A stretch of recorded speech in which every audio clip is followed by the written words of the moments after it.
Students, welcome back. We shall start studying about the nervous system of the earthworm. So basically when we talk about the nervous system of the earthworm, it is ganglionated.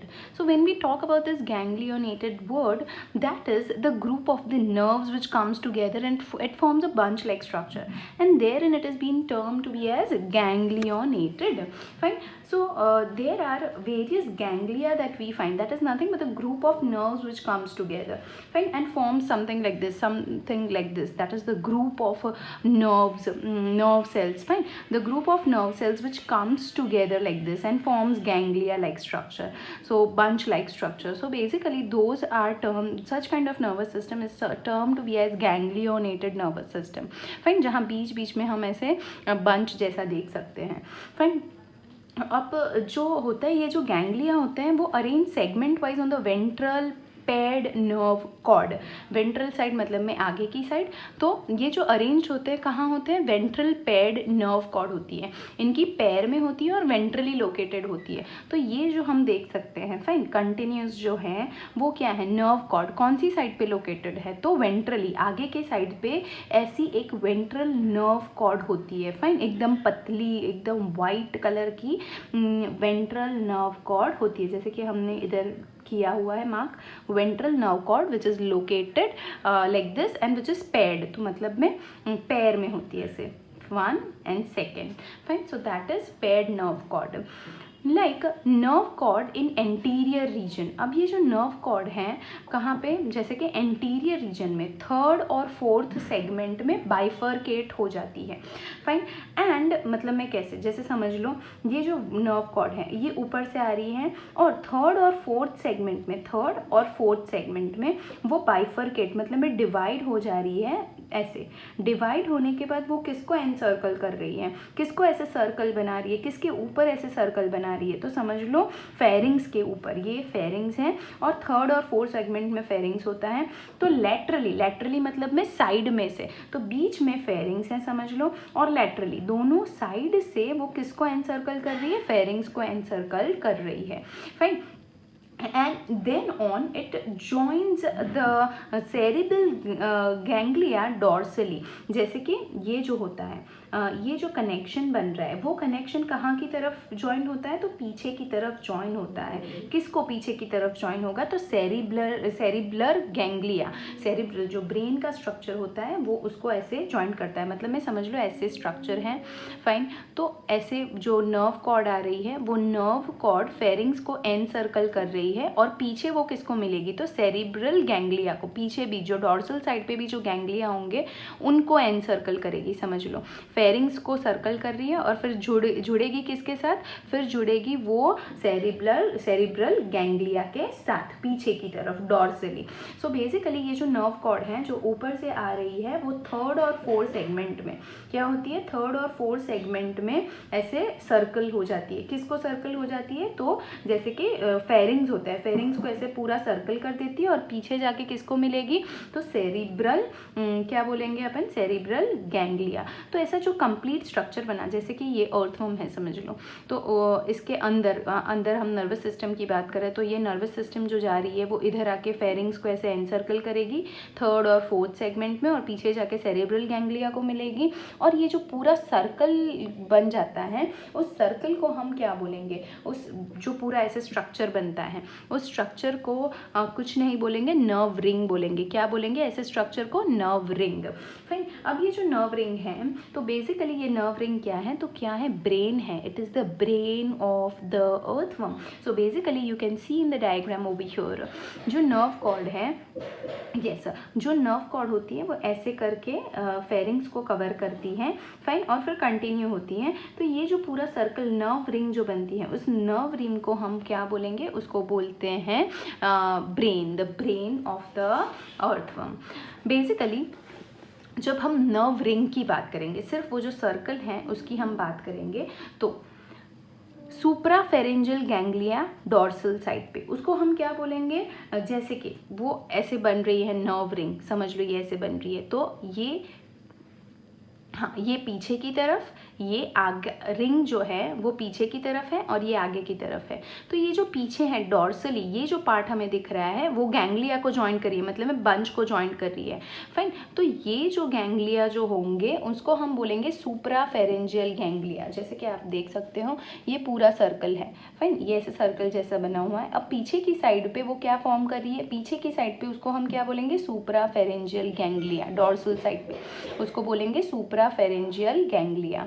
Fine, similarly हम देख सकते हैं कि भाई ventral side पे, आगे की side पे उसको हम क्या बोलेंगे, जो रिंग होती है उसके आगे की साइड को हम बोलेंगे सब फेरेंजियल गैंग्लिया। क्या बोलेंगे, तो सब फेरेंजियल गैंग्लिया। फाइन, सुप्रा मतलब में फेरिंग्स के ऊपर, सब मतलब में फेरिंग्स के नीचे, समझ लो। सुप्रा का मतलब होता है ऊपर, सब का मतलब होता है नीचे। तो ये जो रिंग है वही रिंग को हमने नाम दे दिए है कि भाई ऊपर की तरफ उसको हम बोलेंगे सुप्रा, आगे की तरफ, नीचे की तरफ उसको हम बोलेंगे सब फेरेंजियल गैंग्लिया। और ये जो है जो दोनों के बीच कनेक्शन बना रहा है उसको हम बोलेंगे सरकम फेरेंजियल कनेक्टिव, मतलब में फेरिंग्स को वो एनसर्कल कर रहा है वो रिंग जो है वो। तो ये है सुप्राफेरेंजियल गैंग्लिया। आगे की तरफ हम बोलेंगे सब फेरेंजियल गैंग्लिया, जो ऐसे करके फिर कंटिन्यू होगा नर्व कॉर्ड में। और ये जो कनेक्टिव है जो सुप्रा और सब के बीच, उसको हम बोलेंगे सरकम फेरेंजियल कनेक्टिव। क्या बोलेंगे, circumferential connective. Fine, so this is what to be understood. Fine, और सरकम फेरेंजियल को हम पेरी फेरेंजियल कनेक्टिव भी बोलेंगे। सो बेसिकली एक रिंग जो होती है, एक नर्व रिंग, उनमें कौन कौन सी चीज़ें आपको याद रखनी है। सुप्रा फेरेंजियल गैंग्लिया जो पीछे की तरफ होंगे, जैसे कि ये हैं, तो समझ लो ये वाइट पोर्शन फेरिंग्स है, तो उसको नर्वस सिस्टम ने एनसर्कल किया है। तो जो पीछे की तरफ करेंगे डॉर्सली तो उसको बोलेंगे सब फेरेंजियल, आगे का जो है उसको बोलेंगे सब फेरेंजियल, सॉरी सुप्रा सब, एंड जो ये कनेक्शन है दोनों के बीच में उसको हम बोलेंगे पेरीफेरेंजियल या फिर सरकमफेरेंजियल कनेक्टिव। फाइन, और ये नर्व रिंग कहाँ देखने को मिलती है, 3rd to 4th सेगमेंट में। और ये नर्व रिंग को हम बोलेंगे brain. Fine, which controls the skin and the body muscle. ये जो रिंग होती है वो क्या करती है, ऐसे इम्पल्सेस देती है, ऐसे मैसेज देती है जिसके स्किन के सारे फंक्शन और बॉडी मसल्स जो सारे फंक्शंस होते हैं वो ये नर्व रिंग कंट्रोल करेगी। अब नर्व रिंग तो हमें पता ही है कि कैसे फिर आगे बढ़ेगी, तो इट इज़ कंटिन्यूइंग, इधर रिंग खत्म हो रही है, समझ लो। फाइन, ये नर्वस सिस्टम ऊपर से आ रही है और ऐसे फेरिंग्स को एनसर्कल कर रही है, और ये जो पूरा पीछे की तरफ जो एनसर्कल होगा उसको बोलेंगे सब, ये सॉरी सुप्रा, ये है सब, ये है कनेक्टिव। अब इधर से सब फेरेंजियल जो गैंग्लिया है वो आगे बढ़ेगा और क्या बनाएगा, तो ये है नर्व कॉर्ड, ये पूरी क्या बनेगी, nerve cord. Fine, so that is 5th से लेके 3rd 4th में तो ये होगा, तो 5th से लेके लास्ट सेगमेंट तक हमें ये नर्व कॉर्ड दिखाई देगी। और हर सेगमेंट में हमें ऐसे ये गैंग्लिया देख सकते हैं जिससे बहुत सारी नर्व्स इमर्ज हो रही है, ऐसा हमें स्ट्रक्चर दिखेगा। सो दैट इज बेसिकली कि ये जो सब फेरेंजियल गैंग्लिया है वो 5th से फिर लास्ट तक, ये नर्व रिंग खत्म हो गई, अब 5th से लेके लास्ट तक, लास्ट सेगमेंट तक we will be able to see the nerve cord which is ventrally located. और हर सेगमेंट में ये गैंग्लिया होंगे जिसमें से बहुत सारी नर्व्स इमर्ज हो रही है। Fine, so that is what is all about the nervous system. Fine, now sense organ की बात करेंगे तो इनके सेंस ऑर्गन कैसे होते हैं। इनके पास है माउथ और स्किन। क्या है, इनके पास है माउथ और है स्किन। जैसे कि हमारे जैसे वेल डेवलप्ड ईयर्स या फिर समझ लो वेल डेवलप्ड माउथ वगैरह नहीं है, but they have the sense organ which is nothing but the mouth and the skin. They have all the sense organs are located on the interior part of the worm. Interior मतलब में उनके आगे के part में, worm के जो आगे का पार्ट है, माउथ का जो रीजन होता है, ज़्यादातर जो उनके रिसेप्टर्स हैं जो सारी चीज़ों को सेंस कर सकते हैं वो माउथ रीजन में प्रेजेंट होते हैं, एंटीरियर ऊपर के जगह पे। एंटीरियर मतलब पीछे नहीं होते सेंस ऑर्गन, आगे होते हैं। तो जैसे कि केमो रिसेप्टर्स होते हैं जो केमिकल्स को सेंस कर सकते हैं, उनके बॉडी के ऊपर टेक्टाइल रिसेप्टर्स हो सकते हैं जो टच और वाइब्रेशंस को समझ सकते हैं। फिर उनके पास फोटो रिसेप्टर्स होते हैं जिनसे वो लाइट को सेंस कर सकते हैं। फाइन, सो बेसिकली उनके पास आईज, नोज, ईयर्स वगैरह बहुत डेवलप नहीं है, बट उनके स्किन और माउथ रीजन में ही पूरे जो सारे सेंस ऑर्गन्स होते हैं वो दिखाई देते हैं, जैसे कि केमो रिसेप्टर है, टेक्टाइल रिसेप्टर्स हैं और फोटो रिसेप्टर्स है। And the basic is about the nerve ring, जो ऊपर से जो नर्व आ रही है उसमें से ऐसे उसको क्या करेंगे, फेरिंग्स को एनसर्कल करेंगे और डॉर्सल पीछे की साइड पे ये कनेक्शन होगा, ऐसे पीछे की साइड पे ये कनेक्शन होगा, आगे की साइड पे अलग कनेक्शन और इन दोनों के बीच का connection. Fine, yes, so this happens in two segment, that is 3 and 4th segment। वो 3 से स्टार्ट होके 4th segment तक ये कंटिन्यू रहती है, ये जो एनसर्कलिंग की प्रोसेस वो जो बनता है वो रिंग। तो ये जो नर्व रिंग है उसको ब्रेन बोलेंगे। This is all that you have to remember regarding the nervous system and the sense organ. So basically we have completed the earthworm, wherein we have studied about its nervous system, then morphology, anatomy, reproductive system, fine, and even the respiratory system। Fine, so we shall begin with studying about the frog। Now basically we shall just have a quick look at the frog and then on we will study its morphology, anatomy in the coming class। Talking about frog, it is an amphibian, all of us know amphi, that is dual, मतलब में वो दो habitat पे land as well as water में रह सकते हैं। बियंस, बियंस का मतलब होता है लाइफ। सो ऐसी लाइफ जो दोनों जगह पे रह सकती है, water as well as land. ज़्यादातर ये फ्रेश वाटर, मतलब ये लोग कहाँ रहते हैं, कौन से वाटर बॉडी में, फ्रेश वाटर में रहते हैं। इनका क्लास क्या है, तो ये obviously amphibia, they belong to the class amphibia. Phylum कौन सा है, कॉर्डेटा, ये हमें पता ही है। Most common species of India की बात करें तो है राना टिग्रीना, ये इंडिया की मोस्ट कॉमन स्पीशीज़ है और इसे हम इंडियन बुल फ्रॉग भी बोलते हैं। फाइन, बिकॉज वो काफ़ी दिखने में बड़े होते हैं। तो that is Rana tigrina is the most common species which is found in India. The scientific name of the Indian frog Rana tigrina. It is, उसकी कैरेक्टरिस्टिक की बात करो तो this is poikilotherms. When we talk about it, those are poikilotherms। Poikilotherms are the ones which can alter their body temperature। So they are basically termed to be as cold-blooded animals which can alter their body temperature accordingly। Fine। अब जब हम दूसरी बात करें तो वो उनकी एक प्रॉपर्टी है कैमोफ्लेग की। कैमोफ्लेग क्या होता है, they have the ability to change their colour. So हमने बेसिकली देखा होगा कि they change their colour in grass, they become green. Fine, sometimes they also have the capacity to change it to yellowish color and fine, so they have the reddish color also। So basically they have the property of camouflage, that is they can change their, alter their body color as per the environment in which they are surviving।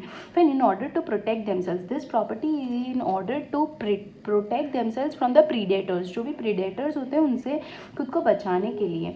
and this protective coloration is called mimicry। ये जो protection coloration होता है उसको हम क्या बोलेंगे, mimicry बोलते हैं। protective coloration को क्या बोलेंगे, मिमिक्री। मतलब में ये मिमिक्री क्यों बोला जाता है, because they alter according to the environment and they try to protect themselves.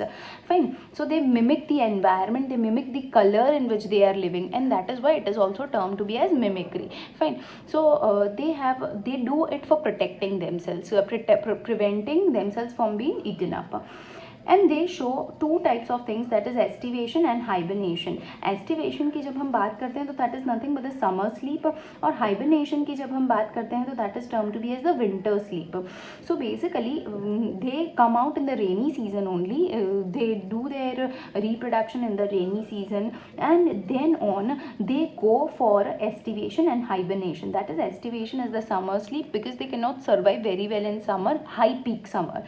similarly they cannot survive themselves in very high winters, so basically they go for sleep in summer and winter। summer sleep is termed to be as estivation, winter sleep is termed to be as hibernation। Fine, so that is all about the basic about the Indian bullfrog। now we shall also just have a look at its morphology। yes, so basically when we talk about its morphology, that is the shape of the frog is streamlined। वो तो हमें पता ही है वो कैसा दिखता है, तो एकदम streamline होता है। Fine, wait a bit, if we can just have a picture and then study it together। yes sir, yes, so if you can see over here, उसकी बॉडी कैसी है, स्ट्रीम लाइन बॉडी है, जैसे कि ऊपर से और नीचे से एकदम फ्लैट जैसी। फाइन, तो ये क्या करती है, उसको स्विम कराने में हेल्प करेगी, इसीलिए उसकी स्ट्रीम लाइन बॉडी होती है। उसकी साइज़ डिपेंड करेगी कौन से स्पीशीज़ हैं। अब उसकी स्किन को देखो तो स्मूथ स्किन होती है उनकी। स्मूथ कैसी स्किन होती है, स्लिपरी स्किन होती है। फाइन, तो ये जो स्लिपरी टेक्स्चर भले ही रफ है, पर उसकी जो उसकी टच करने पे कैसी स्किन होती है, स्मूथ और स्लिपरी। तो उसके क्यों स्मूथ और स्लिपरी होती है, बिकॉज उसके ऊपर म्यूकस ग्लैंड्स होते हैं जो म्यूकस सीक्रेट करते हैं। फाइन, अब हम इसके कलर की बात करेंगे तो डॉर्सल साइड पे, मतलब में ऊपर की साइड पे, जैसे आप देख सकते हैं ऊपर की साइड पे उसका कलर है olive green with black spots. क्या होते हैं उनके पास, ऑलिव ग्रीन कलर, और उसके ऊपर ब्लैक ब्लैक स्पॉट्स होते हैं। अब नीचे की साइड का कलर देखो, वो थोड़ा बहुत डिफरेंट है। तो वो जो वेंट्रल साइड है तो वो पेल येलो कलर है। कौन सा कलर है, पेल येलो कलर। फाइन, तो ऊपर की साइड पे olive green with black spot, and dorsal side मतलब है डॉर्सल साइड पे olive green with black spot, and ventral side पे हम देखेंगे तो कौन सा कलर होता है, पेल येलो कलर। मतलब में उसकी जो ये आगे की साइड है, फाइन, ये आगे की साइड हुई, ये उसके पीछे की साइड हुई। तो आगे की साइड जो है वेंट्रल साइड, उस पे है pale yellow colour, dorsal side पे है olive green with black spots. अब उसकी बॉडी की बात करो तो जैसे हमारे में होता है हेड, नेक, अब्डोमेन रीजन होता है, इनमें होता है हेड और ट्रंक। सिर्फ होता है क्या, तो हम देख सकते हैं हेड और नीचे पूरा ये ट्रंक रीजन, बीच में नेक जैसा कुछ भी नहीं है। तो हेड और trunk, fine, very simple to remember. जब हम हेड और ट्रंक की बात करते हैं, no neck region, there is no neck region which is present over there, no tail which is present there. तो हमें इजी टू रिमेंबर, टेल भी नहीं है, नेक भी नहीं है, सिर्फ है हेड और ट्रंक रीजन। अब हम बात करेंगे उसके हेड की। सबसे पहले हम क्या बात करेंगे, उसके हेड की बात करेंगे।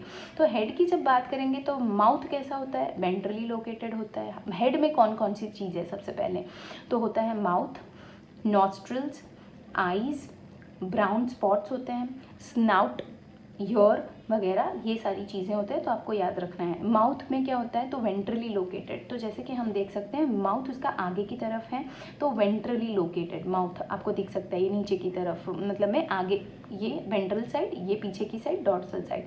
तो वेंट्रल साइड पे है माउथ।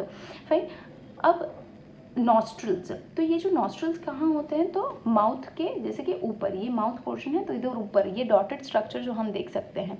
फाइन, ये डॉट जैसा स्ट्रक्चर है तो उसे हम क्या बोलेंगे, नॉस्ट्रल्स बोलेंगे।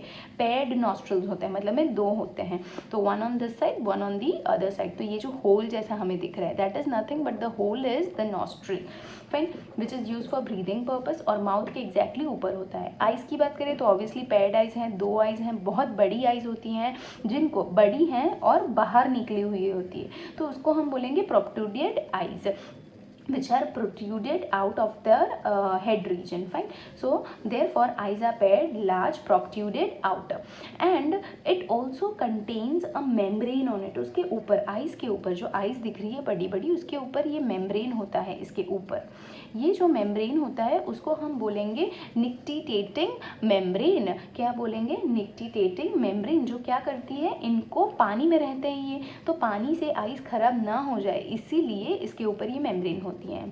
Fine, in order to protect the eyes. अब उनकी बॉडी के ऊपर बीचों बीच एक ब्राउन स्पॉट होता है।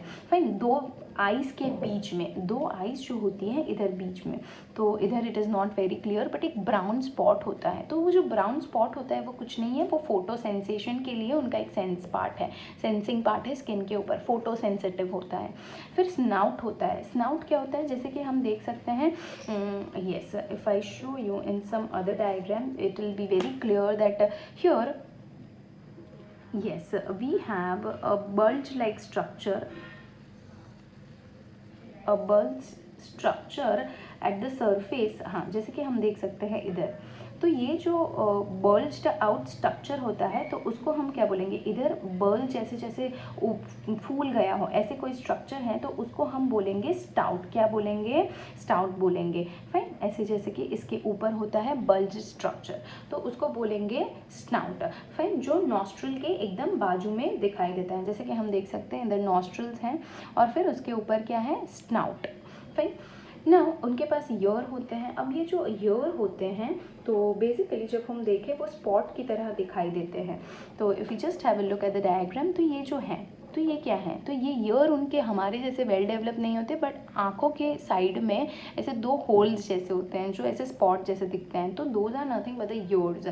फाइन, अब near the ears we have small aper, those are nothing but they are present, the ear are present near the eyes, those are small apertures, ऐसे छोटे एपेचर्स होते हैं उनके। हमारे जो एक्सटर्नल ईयर होते हैं, जो पिना होता है हमारा एक्सटर्नल ईयर, उनके ऐसे एक्सटर्नल नहीं, ईयर नहीं होता, सिर्फ ऐसे होल्स होते हैं, और जिनको हम बोलेंगे थिम्पैनम, क्या बोलेंगे, थिम्पैनम।